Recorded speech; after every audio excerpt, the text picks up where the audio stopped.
supposed to be open. Now this one maybe has even thrown his foot very far. How am I going to do it? I'm supposed to do my work. The thing being on duty somewhere is very easy. Everyone is disorganized, starting from their sky up to the city. What is this? Ascar! They have just forgotten everything they are supposed to do. Totally. Totally.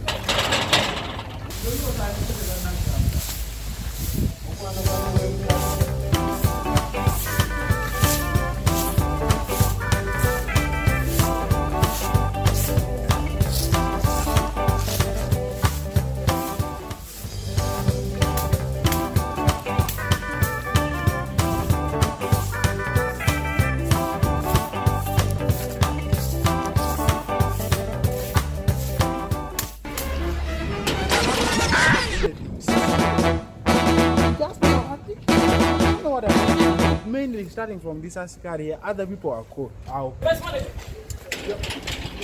I should just abuse you, but that is not ethical now. What is wrong with you? I've been here, I've knocked and knocked and knocked, and you. Where do you always? That is the problem. May you first keep quiet. I'm the one asking. You see how you're dressed right now. It is like you people you're planning to bribe the company, or what is wrong? You're not supposed to dress up like this. You're very smart, more than even us with the office. Your office is in here. You're supposed to sit here and make sure you open for us in time. It is now like you people you've lost respect for us both. Where are the people are supposed to be here? The ones that came here the other time and told them to come back on second. Where are they? You see? That is the challenge you people have. You concentrate so much on things that does not add up and you leave your duty. How am I going to help you now? Now for you, where are you from? Where are other people? What are you trying to do? May we talk English? You see, the weather is not okay and right now we need to work. Where are other people?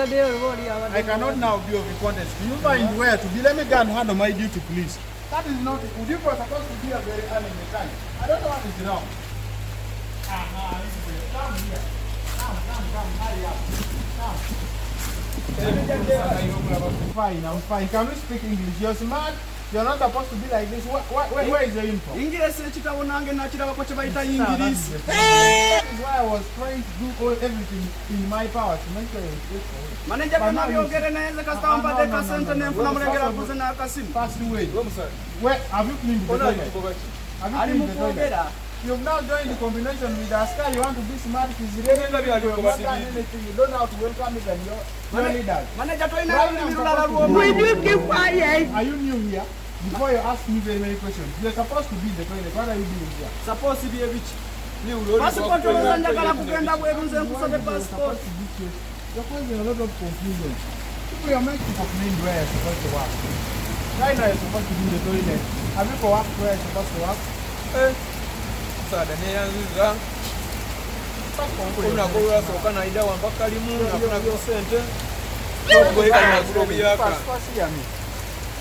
now, you're supposed to be on your working attire. You're not supposed to dress up smart like this. Tires in the morning, this in the morning.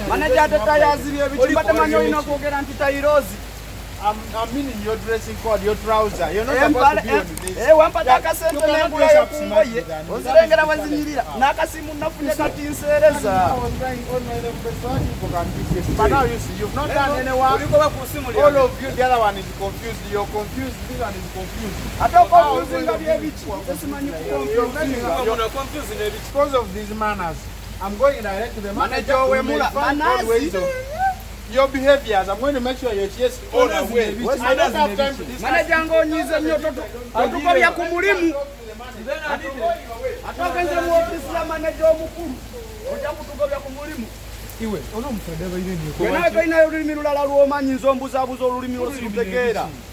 olulimi musada musoge kyo kidi kati nze nkobe ebintu byachaidi yogera olulimi lwempulira yogera mu lusoga kala nze nzalwala kawo ozira kugambye ko ntizira olulimi omula mwaguli gudi ndi kubuzamu omusada ola nina chenjagala okukubuuza assistant manager abadde wano nagamba nti badi manazi byebitinga totaddeko ne badi kitegeeza ati ekigambo manazi kiri oba nkyetentya kiringa nga wona akoba ekintu omusoga akoba nti ate toteeka ezira sikubuziza olukoba. Nkubuziza manazi si lukoba. Manazi. Okumana ensonga. Ate nawo otandise okubyonona. Yogera manazi. Nzo omusade koliko bandi ndi konoona ebintu byo. Wanjika baya. Yesebo nawe jebale sebo. Lero to Ramide. Yesebo. Wewe mtuka kazoni. Challenge je ninamu. Abakozi betwawo omulimu gwa Troy ngetuka buli kimu kye twalowooza. Abakozi bano tebalina kye baakoze. Ne assistant manager yennyini tajjanga kungamba nti abakozi bajja oba tebakola ki oba tebajjanga. Kati nga nze kyenjagala okumanya gwe nga Kabaye yannyonnyola oluzungu olwali ebigambo ebyali binnemeredde. Njagala kumanya kiki ekyagaana. Vice manager mugobe oba nawe kennyini nkugobe. Lero toliwo. Njagala kumanya lwaki mwena temwakoze. Kale alimalize bwetti ensonga zonna zinaabaawo nsala zimanya. N'omufumbi simulaba mu kiyungu enjala ennuma naye ngenda mugoba. Era mwena ngenda bateeka mu disciplinary committee. Nze sirina kyabbakolera. Assistant manager yaaliwa.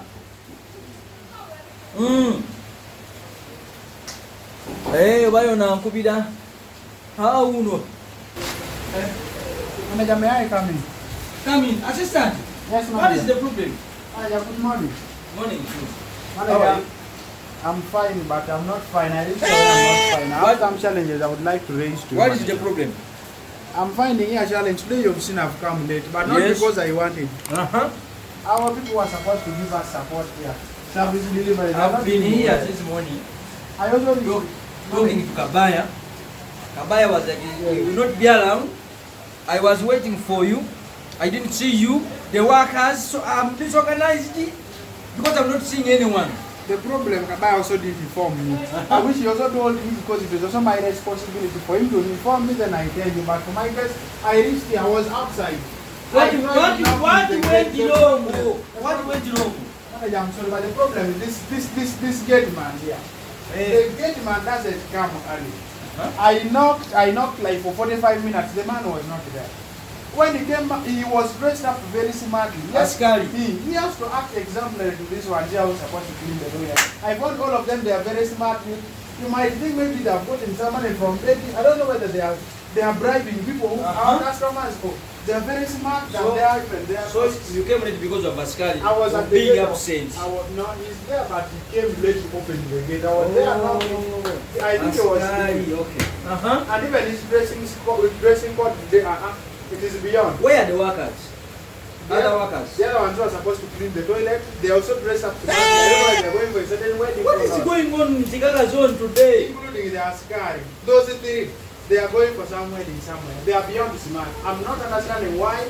Or maybe that is how they are doing their things. I don't know. And even the other ones who say they are going to come, I'm not seeing anything. Even they want to get them, they want. They are not there. That is, even the girl, she hasn't come. I don't know what happened. I don't know what happened. I am not sure what happened, but I thought they were supposed to be at the moment. No problem. Thank you for information. I think before you can go. Thank you. I'm sorry for coming. It's okay. Let me first call this man. Can go. Thank you. Let me go. Thank you very much. Hello, Sebo. Hello. Hey, Kakati. He shot you. Subscribing Focus TV. Bingi